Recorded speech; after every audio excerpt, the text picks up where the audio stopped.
Hi, I'm Devin Morris, aka Devmo, and here with me is the renowned techno pop artist Nico X. And today we're going to be talking about the criminally underrated film Rock and Rule. A Canadian animated. What can you even begin to say to describe this? To call it an animated musical would be kind of offensive to what it actually is. It's a sci-fi musical action comedy thing from the 80s. Yeah, it's more of a concert film than anything. Yeah. In comparison to something like Heavy Metal, which is another Canadian animated adult film that came out, I think, a year or two prior to Canadian this. too. Yeah, They're both I'm Canadian. pretty sure they are, yeah. Well, people go on about how Japanese animation is the greatest. No, dude. Something about Canadian. them Canadians. I'm pretty sure Richard Williams, who directed Roger Rabbit, the animated portions, and also directed The Thief and the Cobbler, is Canadian too. So, Canadians. if so, living proof. Canadians are the greatest animation masters of all time. They love that nasty adult animation, I guess. I wish they were still making films like that today. Yeah, seriously. This is firmly a product of Yeah. its time, but at the same time, unfortunately, you can kind of understand why it didn't see mainstream success. In fact, I don't think it got a proper release in the United States until just recently, in the last 10 years. And I'm grateful for this special release because I yeah. wouldn't have seen it if it didn't get this. Definitely get a hold of this because it's just a really nice addition. We'll put an insert eventually, but there's nice artwork and stuff. And The mock posters from the concert. I would Yeah. kill 100 children to get this poster. I'm sure you could have it custom made actually in Vistaprint, Yeah. but Well, that's not the same. Let's No. be honest, yeah. The basic story is that Mock, an aging retired rock star, is trying to summon a demon for some unknown reason. well, he says he wants his vengeance, and that's. Against what is the But question? it's never really Yeah. explained by the end of it. We don't know what he wants vengeance for. But Yeah, he needs the voice of Blondie, the voice of Deborah Harry, to Yeah. summon this Lovecraftian eldritch deity. By the way, when you see this thing, you will shit bricks because they actually Yeah. took cow brains and put it on the light board for the animation. Oh, is that right? And smeared it around took different frames of these cow brains. And yeah, Omar, the main character, is kind of a little bitch. Yeah, he was real bitchy until he touched that Edison ball. Yeah, he was a very sort of. I'm almost positive they rotoscoped over old footage of James Dean for this guy because he barely moves at certain times. He's just kind of off in the corner like that, sulking. Yeah. Very angsty youth. He looks like Gerard Way. I brought that up. There, he but- has the red hair and he has the whole thing going on. Animation, by the way, spectacular. Amazing. Animation is stunning. Nelvana is a really famous animation company that they put in all these little details and stuff that you almost don't notice until the third So time you much watch it. detail. Like if you're Little background things. Yeah, I would definitely suggest getting this DVD to watch the behind the scenes of how the movie Oh was yeah, made. definitely. And just so many amazing. layers of hand painted. So many, yeah. They have like a 6 foot, I swear, like a 6 foot square cityscape of Ohmtown. Yeah. It's called Ohmtown, which, by the way, for the post-apocalypse, you'd think they would probably not refer to the apocalypse in their towns. And like Nuke York. Nuke York is one of them, and then Ohmtown.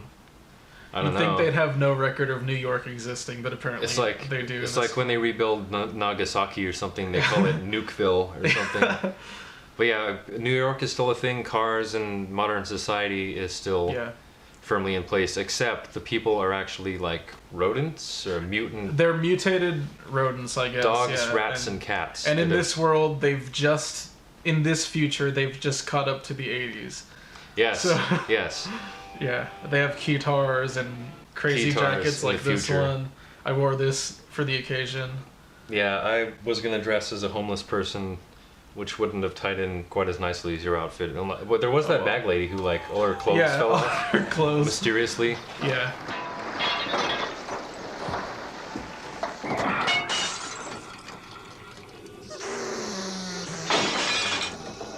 Says a lot about the director, I guess. But yeah, I don't know. Do you think they really added anything to the story to have them, instead of humans, have them be these mutant anthropomorphic animals? I don't think it added anything. I mean, it made for cool visuals. They look interesting. You saw in the preliminary sketches, they look like little tiny cartoon mouses. So. Yeah, so I think that if you go back and watch the original short, also on this edition called "The Devil and Daniel Mouse," you can see kind of the genesis for where this movie came from, where they had Right. big-headed cartoon mice, but then. So I think they compromised. They went with an Yeah, there's in definitely between humans and an mice. aesthetic compromise here where they're virtually rotoscoped from people, but they have like the animal noses, Yeah. which is very strange, but I like it too, which just makes it different. I think we were in agreement that we kind of favor this film to Heavy Metal. It kills me to say that because I love that movie too, but this one, Heavy Metal is a childhood classic for me, but yeah, it's kind of just they tried to tie all the stories together. yeah, it is basically a animated version of the magazine if you read that, where it's all these little comics, all put together with rock music. Except in that one, the rock music is fairly just a like background dressing. Yeah. Where in this one, literally the music entire story is the focus is the story. Of the story, yeah. And it's more unified. It tells a complete story about characters in the universe they're inhabiting. And Great voice acting. oh yeah, There's some character development. Don Franks as Mock is the Just greatest villain of all time. Well, one of them. Wars have been started for less. When I want your opinions, I'll give them to you. Oh, his full name is Mock Swagger. I found Mock out. Swagger, yeah. Yeah, fantastic voice acting. The only thing I thought was kind of strange about Mock is that they have songs in the movie by Lou Reed and Iggy Pop, who are both legendary. Yeah. The only thing though is Don Franks has really raspy Tom Waits voice. Shut up! Shut up! Shut up! Nothing. You're Shut a up! fraud, Mark. Shut up! Which Iggy Pop is just a perfect overlap for that, but Lou Reed is like a Nancy boy. Yeah, their voices kind of don't match up. Now you could argue that that was the younger Mock, and they had like those are old recordings of his, and his voice changed over time. Yeah. I'm reading way too much into this, but Well, let's take the time right now to read into it because more people need to appreciate this movie. Oh, yeah, And, it might I as would well. if there were more rock and roll fans out there, I'd spend hours. if talking we about it create with just people. one more new fan for Yeah. this movie, then it would have been worth all the effort. If we could do a rock and roll convention, I'd do it. You never know. There's conventions Yeah. for all kinds of shit. This is like the forerunner of the Goofy movie in a way. Is it? Am I right? Because on the show Movie Fights, put on by Screen Junkies on YouTube, if you've ever heard of that, one of their questions was what Disney side character should get his own spin-off. Mm-hmm. And one of the fighters said Powerline from the Goofy movie. Like, what was it? It'd be like a concert film. Yeah. And I facetiously responded, they already made a Powerline movie. It Rock was and called Roll. Rock and Roll. Exactly.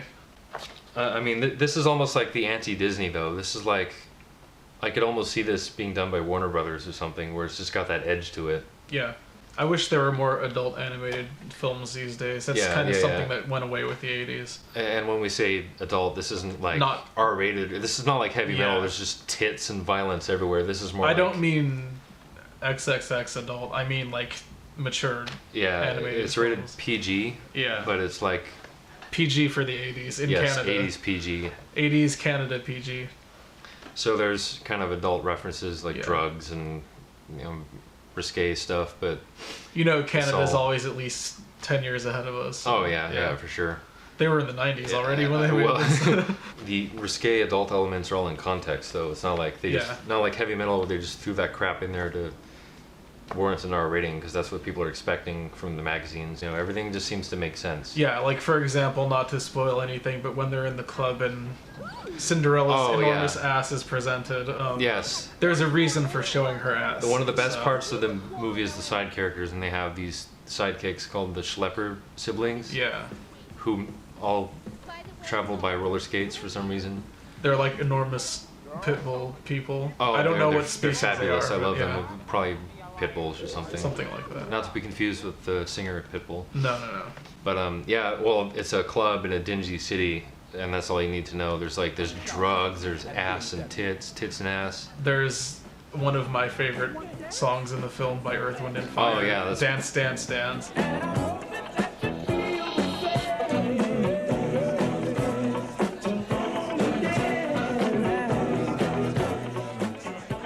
absolutely and it's a one of the best shame ones. that when this film was remastered and released that there was no soundtrack put out. Yeah, they really put some work into restoring Yeah. this, except for some reason they couldn't take the effort, or legal reasons perhaps, to put the soundtrack, Right. like the first song, which is probably my favorite, Born to Raise Hell.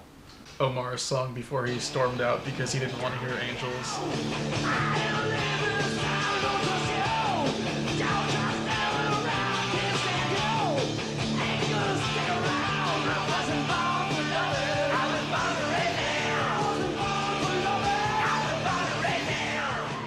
Well, the whole adult, edgy animation thing, with all the cartoony characters and stuff, would you say this is kind of a confused movie where it doesn't quite know its audience is supposed to be? Yeah, there are a lot of goofy, kind of silly scenes, but there are also some darker, more mature ones. So it's I don't know. Maybe that's why it didn't do so well, and it didn't really Yeah, come it's just here kinda hard to the sell. U.S. because it was not, definitely wasn't for kids. But No, it's not for kids and might be a little too goofy for adults. In Well, I would that- say if you want a futuristic, goofy movie, yeah, this is probably it.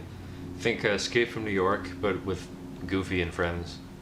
yeah, and lots of great music. This is Max after he grew up and dyed his hair red. Yeah, So yeah, point being, heavily recommended, not just to watch, but to tell people about it, because this is a film that had a lot of heart and passion put into it, compared to Pixar crap you see now, which is like, you just see Disney, writing Yeah. their notes, like, well, what sells today? Well, giant robots and anime and Asian fusion, or whatever it's called. and be sure to make every character look exactly the same. Oh yeah, yeah. Although their fans will defend it to the death, saying, Oh, yeah. oh, they look different. They're different characters." Every female Yeah. Disney Pixar, The huge character eyes, looks the the tiny same. nose, the quirkiness. yeah, it's This is real animation. yeah, this is out there, man. This Yeah. is, they just go for it. No restraint in the 80s. That's what I love about that time. Yeah, they don't play it close to the chest. Yeah. And it's a really good story. It has a good sense of like stakes and escalating Mhm. tension. Highly recommended. One of my favorites. If you like animation at all, and if you like music, if you like anything 80s, you have to see this. If you're a film. human being, you have to if see you this movie. breathe, you have to. Yes. Even if you don't, if you have some kind of respirator hooked up to your body and you're being kept alive unnaturally, you still have Like to the see villain this. from the new Mad Max Yeah, film. yeah. Immortan, Well, Immortan Joe should own this on Blu-ray. Buy this movie and I will carry you to the gates of Valhalla myself. Unearthed Films. We should do a shout out to them too, yeah. Unearthed Films. Thank you so much for releasing this movie for us aptly to named. see. We need a bigger rock and roll fan base out there. Yeah, and that's basically what we're here for. I mean, the whole derelict thing. This is a very derelict kind of movie, isn't it? Yes, bringing Unearthed Films to light. Yes, exactly.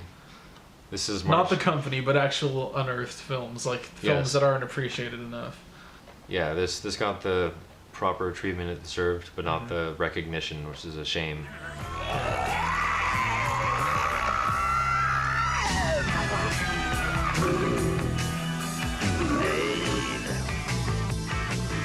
And suffering. Red wine turns to blood. A cow floats upside down in a river of mud.